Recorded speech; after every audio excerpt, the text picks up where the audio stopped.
Hey, what's good, y'all? Welcome back to another video. The Rockets lose yet another game to the Kings, 105 to 125.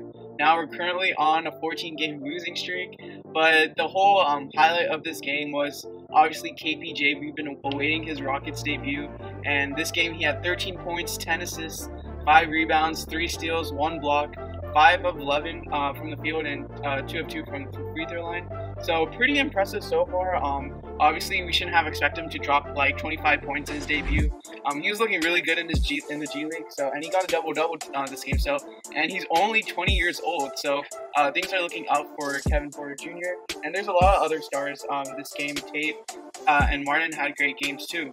And efficiency-wise, the Rockets in the last 15 games were number 30th in net efficiency, number 30th on offense, and number 25 on defense. So it's not looking too hot, but you can obviously attribute some of that to injuries.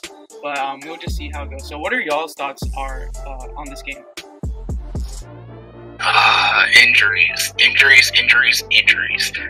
The Rockets cannot catch a break from injuries. It's like crazy how much time people have missed. They had the announcers had a fact that was that the wow factor, John Wall, Victor Oladipo, and Christian Wood had only played 58 minutes together this entire season. Y'all, we're halfway done with the season, and when your 3 best players only play 58 minutes together, that just shows you how much injuries have been playing effect with people not being able to play back to backs, and Christian Wood's ankle injury, and Rockets just cannot catch a break.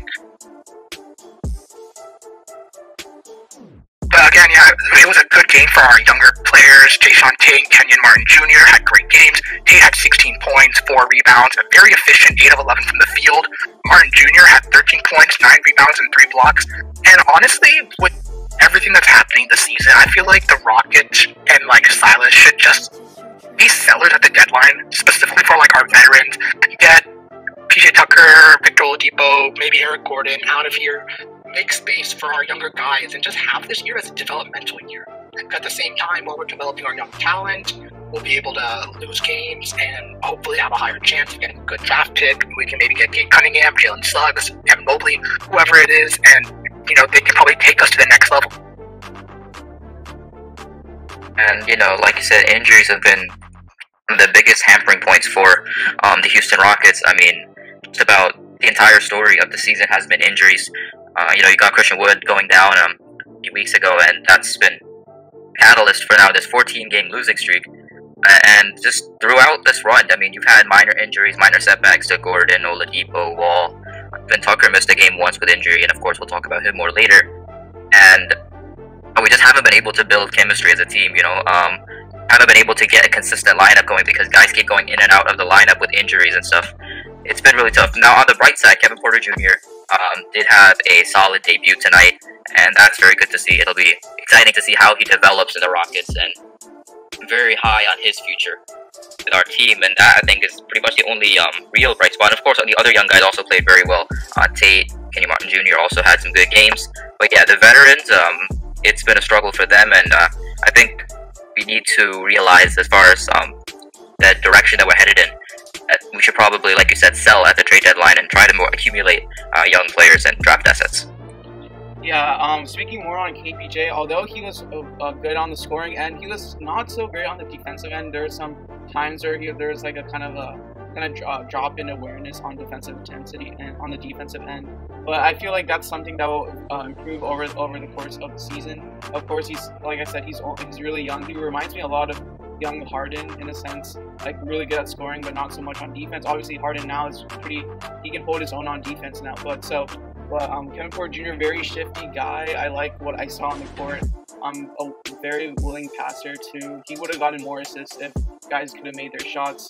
So yeah, that'll be interesting to see Kevin Porter's development over the course of the games. And let's talk about PJ Tucker. So apparently in the post-game interview, Silas expected PJ Tucker to play this game, but apparently PJ Tucker had other plans and decided to not play this game. So, and then soon after, or around that time, it was reported that PJ Tucker has played his last game has already played his last game with the Rockets and will be traded in the upcoming days. And so there's teams like the Lakers, the Nets, who else? The Bucks, who are interested in acquiring someone like PJ Tucker, because PJ Tucker does have a lot of things that, like, who knows if PJ Tucker is, you know, like, maybe was he intentionally not putting his whole efforts to kind of save himself, kind of preserve his body for the team that does acquire him, and so he can actually go for a chip? Or do y'all think that he was trying and just happened to not work out?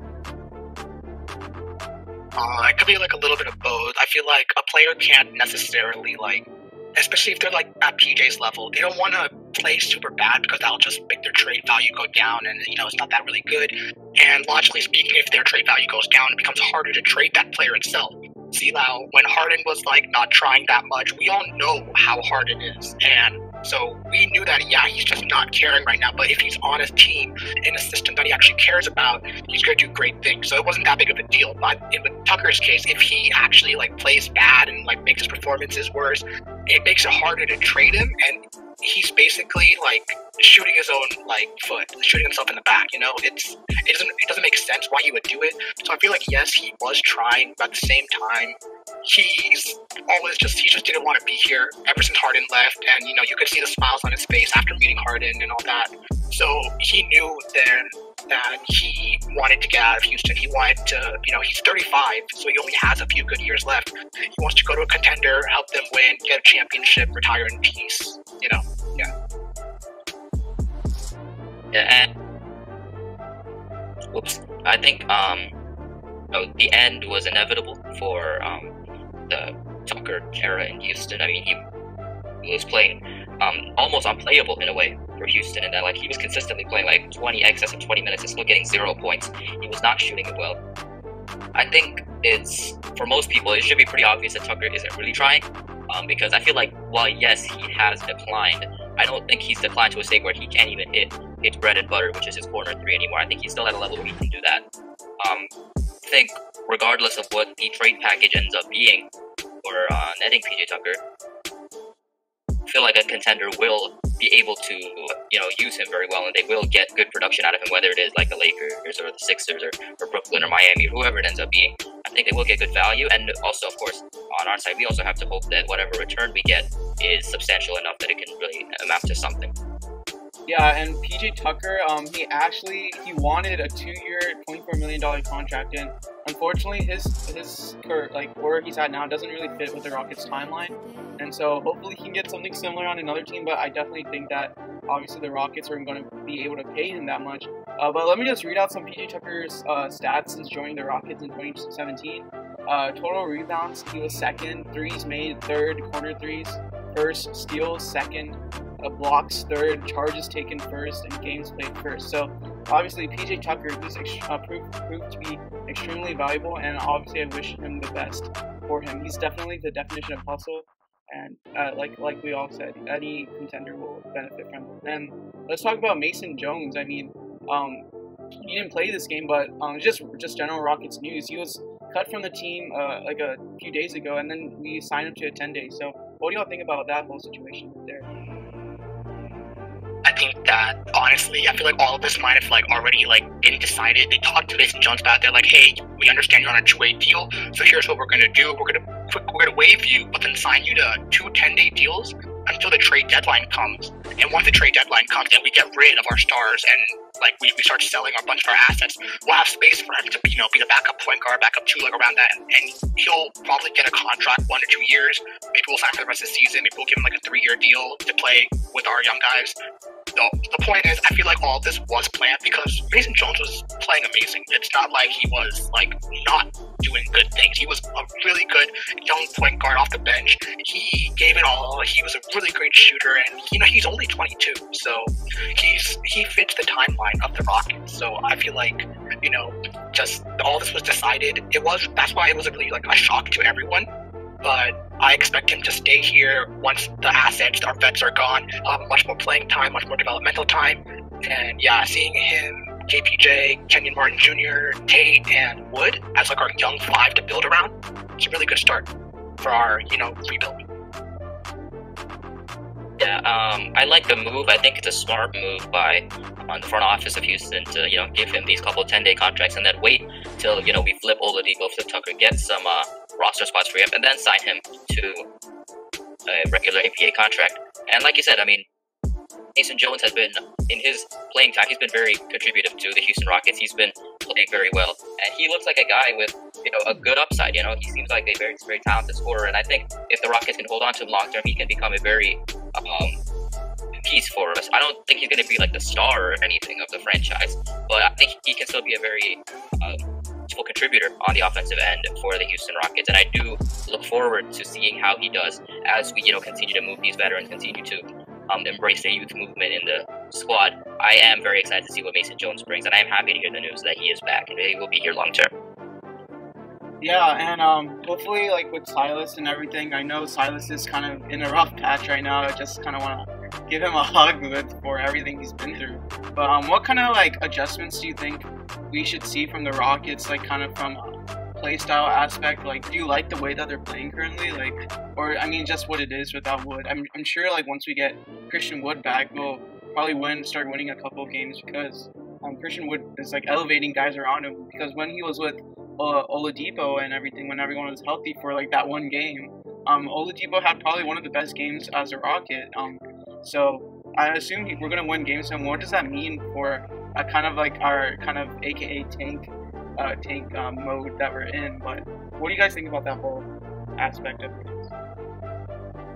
Yeah, so I gotta agree about that part about Silas, man. I just want to give him a hug too. I don't think any first-time NBA coach has had to go through as much stuff, as much turmoil, dilemma, whatever, in the locker room as Silas. And honestly, he's handled it so well, so professionally. He's just a really calm, straightforward guy. He knows exactly what to say to the press to keep everything seem better than it is. He just knows what he's doing, right? And about the part about Christian Wood, yes, when he returns, I hope the Rockets start winning games. But at the same time, it's like, should we actually start making a push to the playoffs? Because it's already been halfway through, the whole season. And right now we're currently the second worst team in the West. And honestly, if we kind of keep it up, then we are eligible to get our draft pick. If it is picks 1 through 4, otherwise it would go to Oklahoma City. So as much as I want the Rockets to win, I kind of want them to lose as well. Because, if they lose, we get a higher draft pick. We can get a generational type of player like J.K. Cunningham, like Jalen Suggs, like Bully, whoever. Someone can come and, bring it. Because if we just start winning games and we just miss the playoffs, then we don't have a first-round pick. Actually, we have one from Portland, but that's going to be in, early 20s. And it's not going to be, as good as if we had a top 4 first-round pick. Yeah, being able to continue to fall in the standings. Obviously, no one likes losing, as much as teams that are tanking or fan bases of teams that are taking embrace the tank, you can never be happy of losing, completely happy like when you win. But again, like you said, there is an upside to losing all of these games because every loss does contribute to the chance of getting, like you said, a generational talent in the top 4. Cade, Jalen Green, Evan Mobley, Kuminga, Jalen Suggs, any one of those guys in the top 4 would be great for the Houston Rockets. And, well, I'm not sure about Mobley since he's a center, we already have Wood, but the other guys I think would be very contributive for us. But again, I mean, everyone wants to see the team win. I personally do continue to just, get a couple wins here and there. I don't want them to go on another massive win streak and play themselves out of a chance to get a high draft pick, but maybe a couple wins sprinkled here and there instead of this major 14-game losing streak, which has been really tough on probably the Rockets players' mentality and also just as the fan base has been very, very tough. And as far as Steven Silas is concerned, I think we all feel sorry for Steven Silas. He's had to go through so much in his first year as a head coach. I think he's probably had to go through more in these first years as head coach than many coaches have had to go through in their entire careers. And so, again, the fact that he's been able to keep his calm and battle through this just shows how great of a coach he is in his very first year. And he's only going to be getting better as a head coach. So I think Steven Silas as our future head coach is going to be very, very promising. And I think he's going to be the future head coach for the Houston Rockets for many years to come. Yep. And go ahead. Yeah, I wanted to add on to that part. Yes, I do also feel like Silas should definitely be like the coach of the Rockets' future. And I just want to mention, a lot of people are saying that he shouldn't be. Like, they're saying that he's kind of like the reason for, you know, the Rockets losing of all these games, but he really isn't. It's people aren't understanding that he doesn't have anyone that he can reliably go to these games. He doesn't have John Wall consistently. He doesn't have Victor Oladipo consistently. He doesn't have Christian Wood consistently. When you don't have your top 3 best players, how exactly are you supposed to win? Especially if you're in a system in which, and you have a roster in which certain players don't want to be here, like PJ Tucker. Yeah, exactly. I mean, Silas, yeah, he's definitely a basketball savant. He's been around the game for 20 plus years now, so he obviously knows his stuff, and he's definitely perfect for the kind of direction that we're going in. A young coach with a young team, and with great young players like Jae'Sean Tate, who also in this game proved to be very good. He makes all the right moves. He scored over Fox. He ran and he kind of scored over like 2 or 3 players. So Jae'Sean Tate, I feel like he should win Rookie of the Year. We've been saying it over and over again, but this man kind of deserves the credit, kind of deserves some respect and some appreciation around the league, not just by Rockets fans too. So, but yeah, any final thoughts about this game before we wrap it up? No, not necessarily. Just that the Rockets do play again on the 12th against the Utah Jazz, the 1-seeded Jazz. It's the second night of a back-to-back, so it's going to be really tough, especially since Utah is a great team, and we're going to have a lot of injuries still since Eric Gordon had to go out with that groin injury last game, and you never know if maybe KPJ's knee, something happened, he might want to sit out, and then of course there is John Wall being out, Christian Wood probably still being out, and so we'll see how it goes. It might get postponed, hopefully it doesn't, but yeah, game tonight against the Jazz. As far as, yeah, I mean, obviously, yes, there's a game tonight against the Jazz, and again, I think it's probably better for Kevin Porter Jr. to be on the safe side and just rest so that it doesn't turn into anything long-term for him, especially when you're going up against a team like the Jazz where, you know, they're one of the best teams in the West and we're on the other end of the standing. So I think, you know, better to just play the safe side and rest guys who might have some questionable injuries instead of just, you know, playing them in a game that we're probably not going to win anyway. Yeah, and that's pretty much it for the video. Thank you all for watching. Be sure to like, subscribe, and turn on post notifications. Peace.